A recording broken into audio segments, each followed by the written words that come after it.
but not too much unusual. The most, I guess, wild element of his deck is the fact that he has 10 temples, which he does have the minor black splash in the sideboard of Dark Betrayal and Thoughtseize, but 10 with such a tiny splash, it's definitely he is serious about the library manipulation element of it as well. So Erik Finnegan, he's on your right-hand side. He's playing Naya Aggro, creature base of Experiment 1, Voice of Resurgence, Fleece Mane Lion, Gore Clan Rampager, Witch Stalker, and Boon Satyr alongside Selesnya Charm and Advent of the Worm. A slight hexproof kind of package here. Exactly. You see Witch Stalker alongside Rampager, one copy of Madcap Skills, and Ajani Call the Pride as well. So not as all-in as the Naya hexproof deck, but some light elements of that. He's got just a hint of it, you know, just a little taste, a little something to wet the palate.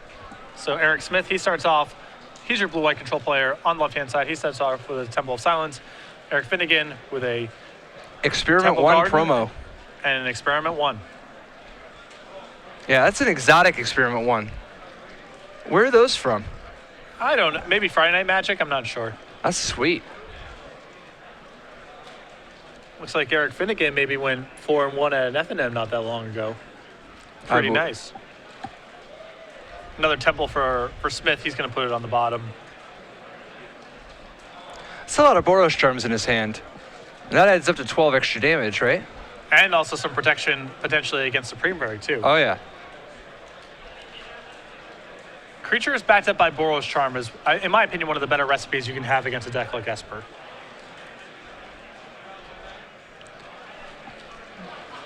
And he has a second copy of Experiment 1 and a tapped Stomping Ground.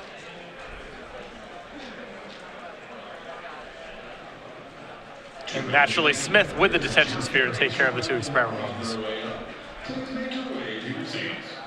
Finnegan takes it on tap here. He's going to draw. Sacred Foundry. This puts Finnegan well into the range of casting anything in his deck if he has one more of any type of land. His colors are no problem.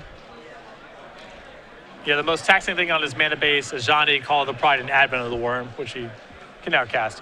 And then a turn Boon Satyr here from Finnegan. That's going to be met with a Syncopate for 1.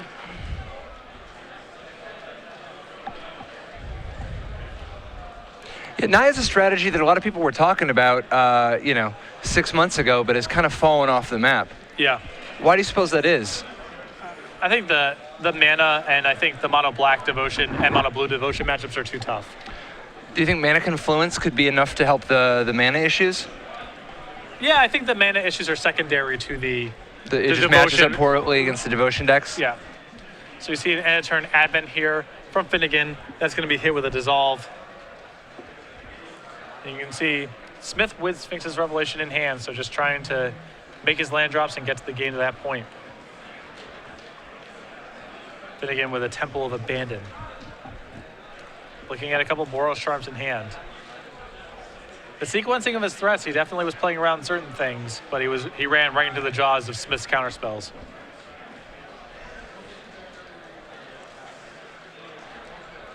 Temple of Enlightenment, the draw for Smith. Man, I remember not too long ago when the temples first came out, a lot of people were like, why are they rare? What? You know? I was one of those. Not fully appreciating the power of a scry. Oh, my argument was never that they weren't powerful. My argument was that they were kind of lame rares. I don't know. A bunch of lands that are better than shock lands. It's like... in low power formats. Another Experiment 1 here for Finnegan.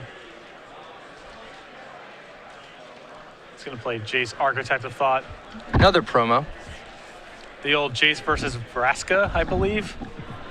One of Magic's more storied rivalries. Yeah, Jace and Vraska go way back. Jace, you may remember, used to work for Nico Bolas inadvertently and went around accomplishing special missions, occasionally erasing people's minds like he did Deshandra, and was kind of in a weird little feud. Tezzeret was his boss, but he ended up, they kind of fought a little bit. Vraska, most notably, looks a little bit like Jace's ex-girlfriend, Liliana. On a bad day. All of this and more, I did not know that you were such a lore expert. Oh, actually, yeah, I'm big into the Magic lore. Magic lore is actually super sweet.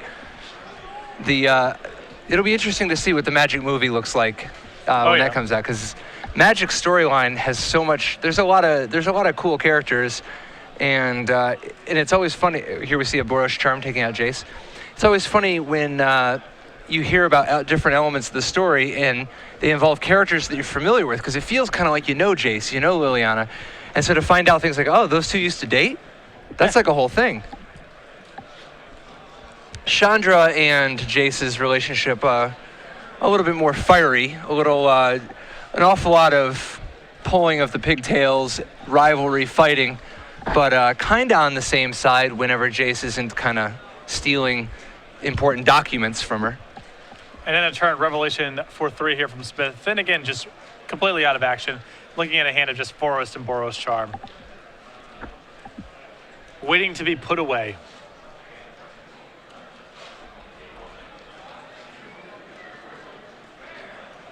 Temple of Enlightenment for Smith. What do you think about the just sheer volume of library manipulation in Standard right now because of all these Scrylands everywhere? I think that it is excessive. Pretty low variance games, or it feels that way pretty often. I understand. It seems to promote these two extremes, right? Like you've got these decks like Devotion to Black and Esper, which are being real big, and then you've got these real fast decks like Mono Blue and Mono Red. You have to kill someone really fast. I mean, that's the way you can capitalize on them getting all those free scries. Yep. You have to make the fact that the land comes into play tapped a pretty substantial drawback. Look at these mana bases. Why is nobody burning earthing? I'm burning earthing. Dude, burning earth would be so hot right now. I'm burning earthing. Don't look at me. Patter's got that on lockdown. Hell yeah. Elspeth, Sun's champion here for Smith. Finally has found a threat to wrap this game up with. I bet burning earth is real good against Mana Confluence decks. Yes, because it already implies that they can't cast their spells regularly and they're taking a bunch of damage. Yeah, and you don't just play Mana Confluence in most of your heavy basic land decks. Right. I mean, maybe if it's like Boros with Mana Confluence, well, there's possibly. There's a couple decks. You can imagine Selesnya or Golgari decks that are playing a couple copies of Mana Confluence, because the mana just kind of doesn't work otherwise. All right, so Erik Smith takes the first game as Elspeth completes the job that the Sphinx started. I like the concession there from Erik Finnegan there. Not a lot left to be done. Yep. All right, so sideboard time. Erik Smith, our blue-white control player, up a game. He has a Revoke Existence as a spell, a Pithing Needle, 2 copies of Blind Obedience, 2 Fiendslayer Paladins, 2 Dark Betrayals, 3 copies of Thoughtseize, a Jace Memory Adept, and 2 copies of Burmaz. Absolutely. I like a Burmaz here quite a bit. I had to imagine it's for matchups like this. Yeah, I mean, like, Eric's not going to have very many answers. He doesn't have any answers in the main deck, so he's certainly not going to have that many answers after sideboarding. He has no answers in the 75. So he's got a couple things he can do. Outside of the slightly dubious Selesnya Charm Your Guy, then Selesnya Charm Your Guy that plan. That doesn't count. I don't count that. Okay, that's not an answer. You don't count that? No. All right, there's also Boon Satyr. Okay. Pump My Guy after blocks. Nice. Or Boon Satyr just ambushing it. Can ambush and just trade. Yeah, Unflinching Courage can race. The life gain combined with the trample to trample over the chump tokens that it would make. Unflinching Courage is fraught with its own sort of peril against a blue-white control deck, unfortunately. Yeah, my guess is that Burmaz is going to be the king in this matchup. Card that received a lot of hype when it got spoiled, really struggling to find a home in Standard. A lot of sideboard play. You can see a fair amount of play there, but and it gets played in a lot of tier 2 decks. The problem is that despite Burmaz being printed, neither Hero's Downfall nor Sphinx's Revelation have been banned. Right. So that brings us to the world where we live now. Do you think if Burmaz could trade in a point of toughness for a ban on Hero's Downfall that he would do it? Do you think he'd make that trade? No. He wouldn't? Nope. No, not in the big picture. I mean, first of all, then he's susceptible to Bile Blight, which is what they already have also. Mm-hmm. But second, some number of people weren't playing Hero's Downfall. They're just playing these blue-white decks, Sure. And the fact that you're weak to those people, I think is too big of a weakness to give up your big strength. Like, the one thing he has going for him is his hard body. Yep. And it's seeing some legacy burn. I mean, it's... yeah. And modern, too. Yeah, in a Lightning Bolt format, Burmaz is kind of the king. I saw a couple of Legacy Open matches where someone's got, Vial set to 3, a Caracas at play, and a Bramaz. Good luck attacking or blocking. Doing it. Yeah, good luck attacking or blocking. Yeah, he hasn't really cracked Vintage yet. Very powerful off of Black Lotus. I mean, that thing's just in play. Yeah, I mean, it's a good combination with Black Lotus. One of the tricks, though, is that, like, for instance, Bramaz doesn't race Blightsteel Colossus very well. Not really. I mean, you are making a 1-1 a turn, but that's a little short. Well, so the problem is that if you play the Bramaz first and then they play the Blightsteel, you don't really have a profitable attack. Right, you can't attack that turn. Right, and you have to block or you die, and then all you have to show for it is, one more turn before you're dead. Well, you have the 1-1 also. No, because it has to block the same creature Bramaz was blocked. Oh, yeah, you don't even get that. Yeah, wow. no, this is a regular Vintage interaction. This comes up a lot. Yeah, that's rough then. He matches up kind of poorly against Time Vault. Sure. Like in the straight head-to-head, he wins. But if you add like a Voltaic Key to Bramaz, you don't really get a lot out of it. Mm-hmm. Whereas if you add the Voltaic Key to Time Vault, you get to untap it. Right. Which has its own positive interactions, of course. Maybe you could, once you had Time Vault plus Voltaic Key, then Bramaz would be a pretty effective way to win the game. Well, yeah, he puts so many tokens. Yeah, he puts them on a pretty short clock, but the thing is, it's often academic in spots like that. Like if you have 20 or 30 turns, or all of them, then you can usually just win with whatever. All right, Finnegan underway here. Both players keep 7. Temple Garden and Experiment 1. And Erik Smith has drawn the Bramaz, so we might be seeing the King show up in this match. Yeah, no, I think he's going to be in real good shape unless Finnegan draws one of his Time Vaults. Right. Because, other than that, I don't think he's... What do you think of Witch Stalker, by the way? I like it. That's exotic, right? That's kind of a sweet little number. Well, 3/3 Hexproof for 3 mana is already kind of priced to move. Yeah, it's not bad. Looks like Finnegan here has missed a land drop. Just plays another copy of Experiment 1. Yeah, which means that we're at the part of the game where the Azorius Guild gets annoying. Voice of Resurgence, a real good play right now. That is a great draw. Yeah, and very wisely playing it pre-combat so as to play around the possibility of an Azorius Charm. And again, contemplating what he wants to do here.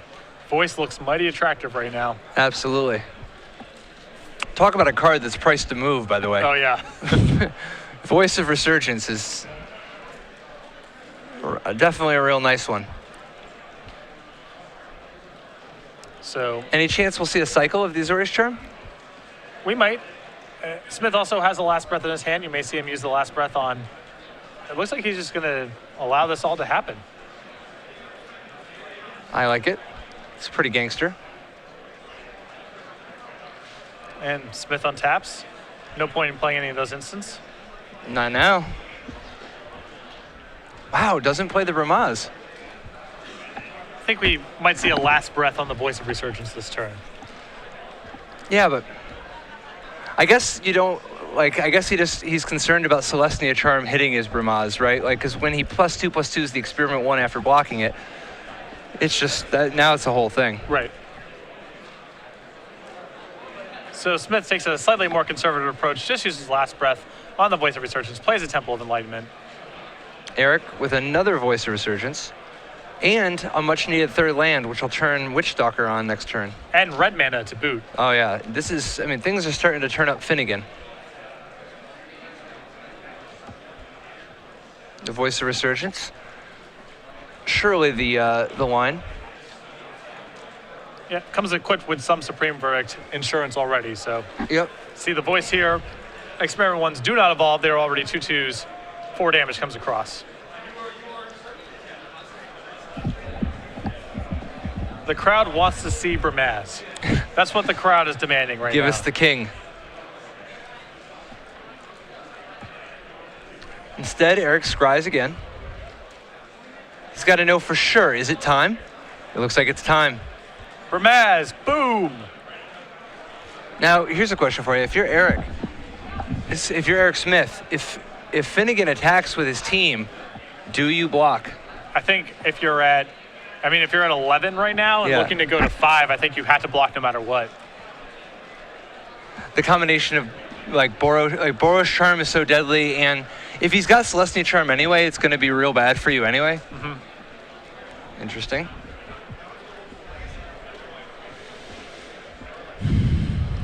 See momentarily, but Finnegan is hesitating. If you're Smith, you got to feel pretty good right now. Absolutely. You don't just tank and then come out of the tank with, oh, by the way, kill you. I don't know if I'd say that. I've seen that plenty of times in my day. But you have to assume it's less likely at least. Yeah, but see, you know Mark Herberholz. Just attacking with voice. Bramaz will block and trigger. Huh. What do you make of this attack? He just wants the Voice of Resurgence to die to evolve the Experiment ones. Huh. That's my take. And then he's got Boon Satyr in his hand, so he'll have 4 different 4-power threats next turn? Yeah, I think that's what we're seeing here. So that voice token is going to come to play as a 3/3. That's going to evolve the Experiment ones. They are now 3/3s.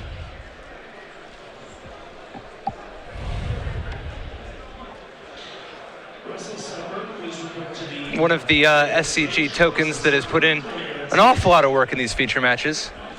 You have an Irwin token? Yeah, a little bit more common than the giant baiting token.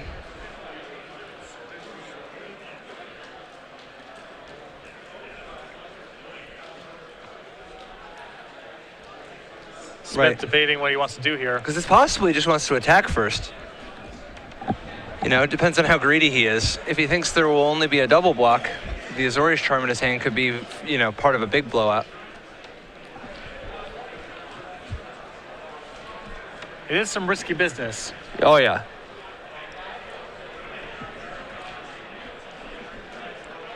Looks like he's concluding it is not worth it. No. He went, oh, that was so close. Here it comes. All right. This would be a really good spot for Boon Satyr.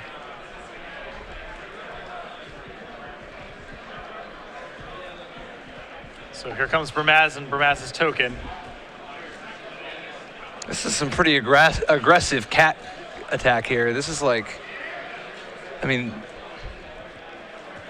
he needs a lot to go right with this. Yes.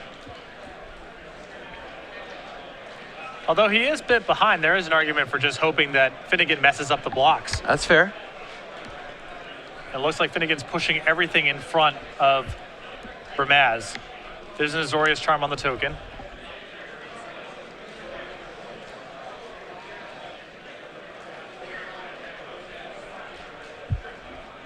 A Boon Satyr would be real good right about now.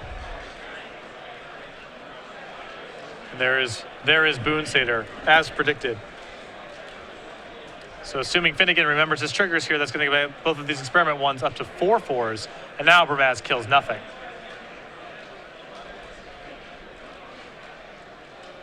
This is where you kind of wish that you had Azorius Charm the Experiment 1 on top of the deck. Yeah.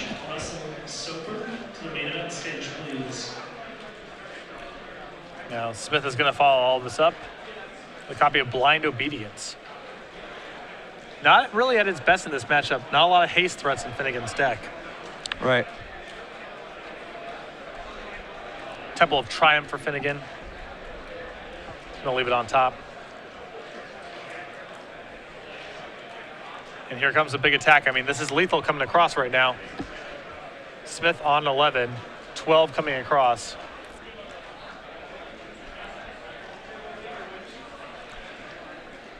And the tough spot here, the tough thing is that this is going to knock Erik to 3, which means that even a Supreme Verdict doesn't do it because both Experiment 1s will regenerate, and Erik will go up to 4, but he'd be facing lethal anyway.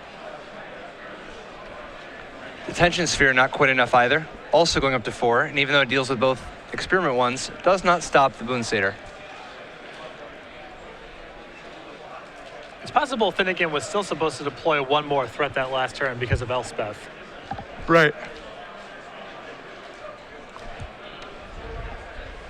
We'll see momentarily. I mean, I don't think Smith's hand is really equipped to handle everything that's in play right now. Yeah. I think he's just checking to see if there's something he's missed.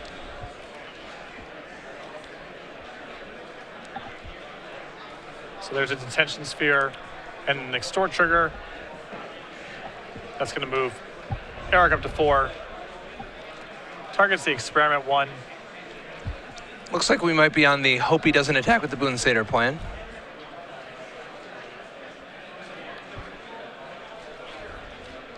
There's an end of turn Skylasher. Does get the extra info. Now he knows that Skylasher is part of Erik's sideboard plan. Yep. But Finnegan does take down the second game there. We're going to game 3. Hey, let's take a look at their sideboards. Finnegan has 4 Skylasher as his primary sideboard plan in this matchup. I mean, we joked about the unflinching courage, but I don't really think that's what the blue-white matchup is about.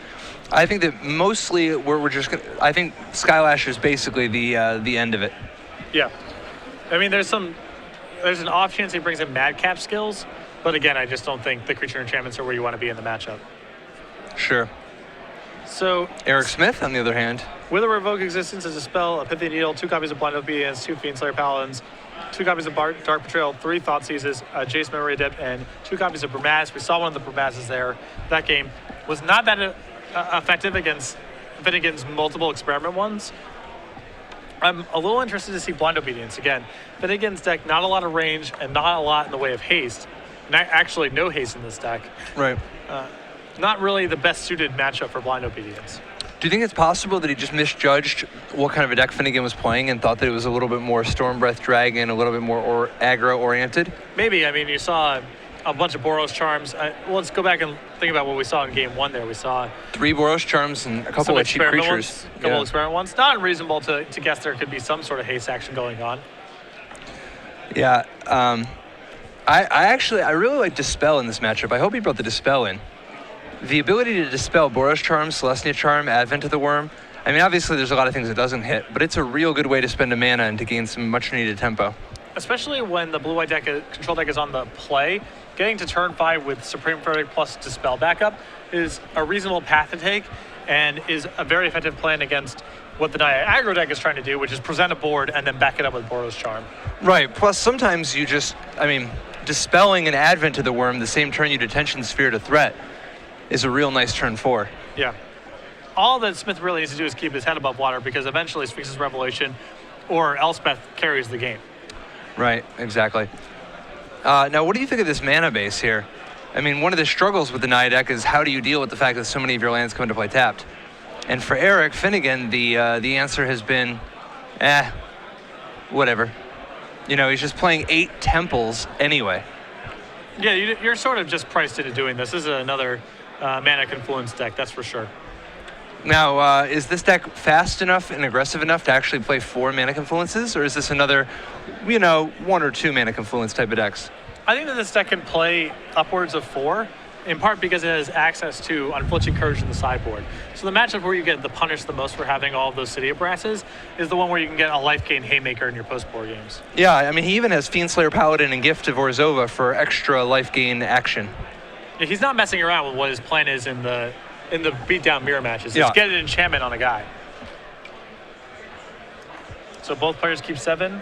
Smith leads off with the basic island. Very rare to see the Esper decks lead off with just a straight basic land. Usually they have some sort of temple or hallowed fountain. Yeah, particularly these blue-white decks that have 10 of the temples, which this does. Part of the way he's making room for it, though, is he cut Mutavaults so that he has 8 basic islands and 4 basic planes. He has a lot less non-basic action than most, with no Azorius Guild Gates and only 1 Mutavault. So Finnegan just plays a Sacred Foundry on tap and says go. Smith with the basic planes. A fairly offensive combination of basic islands. Yeah, someone went raiding into the draft box before the tournament started. Someone was rummaging through the trash can of their local gaming store last evening, I suspect. The Celestia Charm token met with a last breath.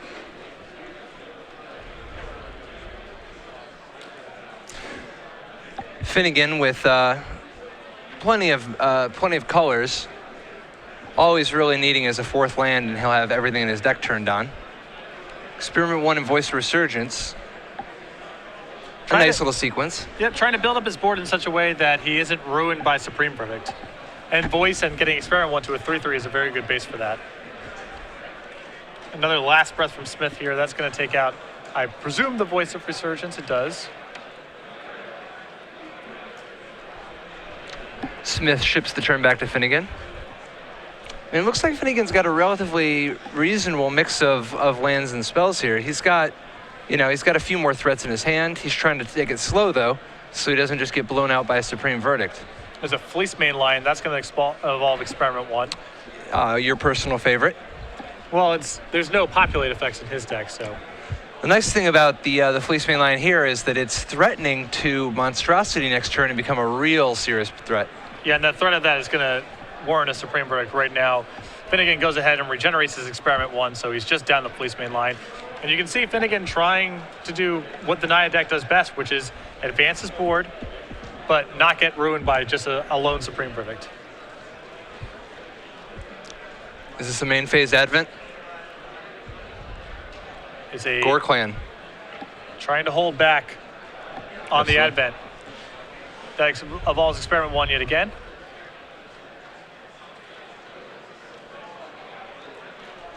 Another Supreme Verdict from Smith. See, one possibility was instead of playing the Gore Clan Rampager, just end step the Advent so that you can then untap, drop the Gore Clan Rampager, and just be straight back up to 3 counters for the Experiment 1 again. There's just so many cards to play around in the blue-white deck, yeah. Every line of play that plays around A gets ruined by B. Then again with just a land, and he sends the turn back. Looks like Bramaz might be ready to party. Smith also sitting on Azorius Charm, and he's aware of Advent. He may not be willing to tap out for the Bramaz this turn. Yeah, he also has 2 Sphinx's Revelations, so it's very possible that he might want to cash one in for 2 life and 2 cards. All right, so he just passes it back. Finnegan with an end of turn Advent. You ever notice how much better Sphinx's Revelation is than Kiss of Amisha? Yeah, it's well, sometimes you want to gain more life. That could be a thing. Oh, definitely. But I think in general, the Sphinx's Revelation is a little stronger. Yeah, across the board. Kiss has its spots. So Worm gets in, that's going to be met with an Azorius Charm, which does not actually put the token on top. Here's a Fleece main Lion. And this is actually going to be medium annoying for Erik. I mean, he doesn't have enough mana for that Elspeth, so this Fleece main line is going to go ultimate. It's going to Monstrosity, which is not the end of the world, but it's going to make things awkward for the next several turns because it's going to mean that Bramaz is going to have a harder time making tokens. Here's a Revelation for 2 from Smith. Fleece main line turning into a 4/4 indestructible hexproof. Very stoppable by Elspeth. Elspeth's -3 ability will not work. However, her ability to make 3 buddies will get the job done. Trump blockers for days. So there's another land. Here's a monstrous Fleece main Lion, and it comes across for 4. Watch Wolf, we hardly knew ye. Yeah, I think Fleece main Lion's a little stronger than Watch Wolf. Cat's even a more supported creature type. Yep. Yeah, the thing that's weird to me is that like Bramaz and Savannah Lion are the same creature type, but but a Watch Wolf and a Mad Dog are not. I think we might be seeing a combo kill this turn. Finnegan just picked up a Gore Clan Rampager. Oh wow. Does he have Boros Charm as well? Yes, I believe so. He If might does, steal that's this it. one. He might steal this one. Oh yeah, I mean that's it. That's literally it, right? Like that's 16. That's 16. That's 13 trample. That's exactly exactsies. enough. He did the math. Well, hot dog. Come on, Fleecy. There's an attack. There's a triple block.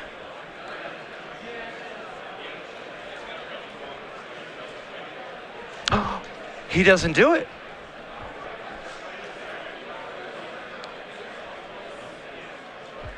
Elspeth's going to plus again. Huh. So Elspeth makes 3 buddies.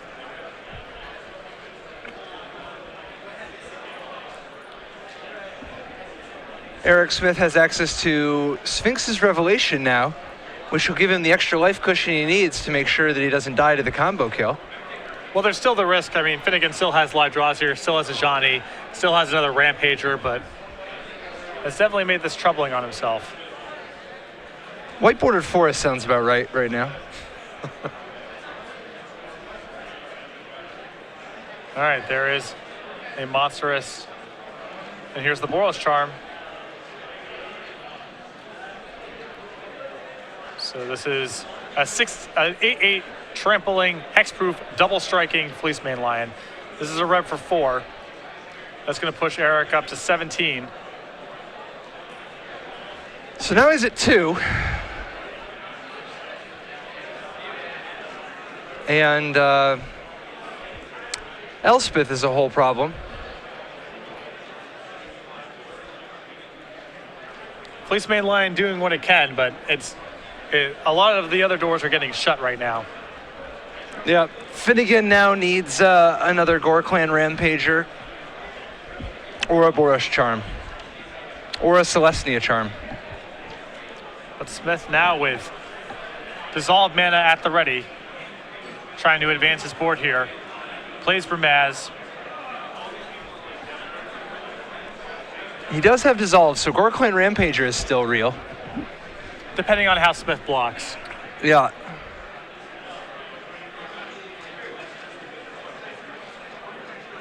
What is more real? Finnegan's chances of winning this game, or Gerard Fabiano? Gerard is the least real person that I know, so it has to be Finnegan's chance of winning this game. Another Fleecemane Lion.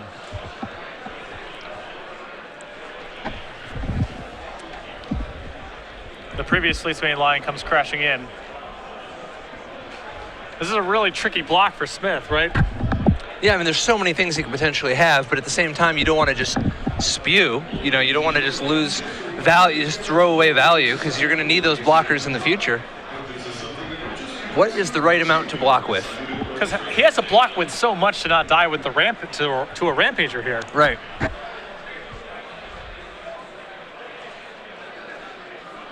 And once you're in this position where you're blocking with that much stuff, are you giving Finnegan so many extra draws? Yep, it's a tough spot, no question about it. So there's the block for Mazzle Trigger. And you can see he's putting 7 toughness in front of this Fleecemane Lion right now, playing around the possibility of a Gore Clan Rampager. Yep.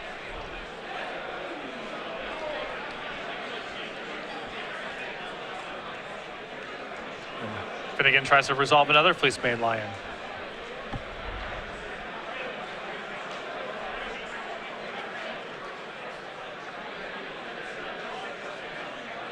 Smith trying to decide if this is worth a dissolve. I think it's the last counter in his hand. Yep. The second Fleecemane Lion is a little annoying too, but are you willing to drop your shields altogether? Well, the problem is if you let the Fleecemane Lion resolve, then you're no longer playing around Gore Clan Rampager. And he does dissolve it. Takes a risk. He's going to scry.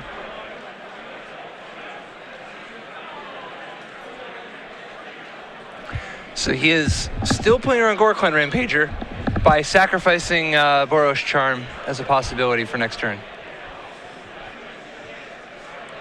Picks up an island. Does have the ability to go ultimate with Elspeth this turn. It is not a lethal attack.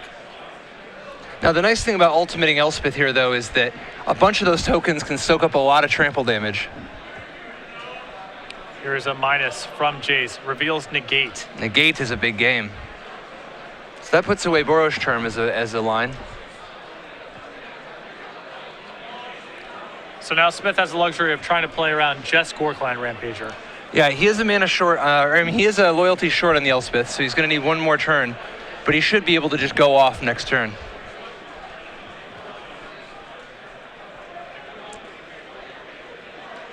Oh man, he misses the 1 free point of damage.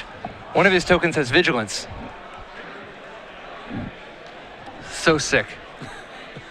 So Fleece Mane Lion gets in there. No, not the Vigilance token. No! Who jumps with the Whoa. Vigilance? And Finnegan does not appear to have a Rampager. Yeah. Which means these 8 tokens are going to be game. That's exactly 24. 8 times 3.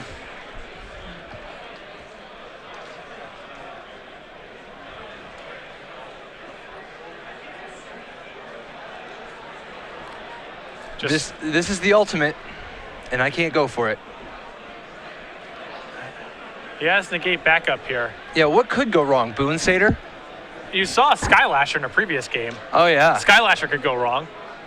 There it Packs is. it in. So Eric Smith wins 2-1 with yet another Sphinx's Revelation victory on today. We've seen a lot of it. Oh, yeah. And it seems like this is a good week for the control.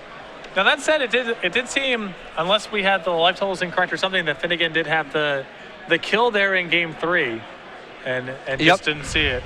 It was a close one, and he saw it the next turn. I think it was just one of those. Yeah. Just missed it for a moment, like ship the turn and realized, wait a minute, oh no, these two combine.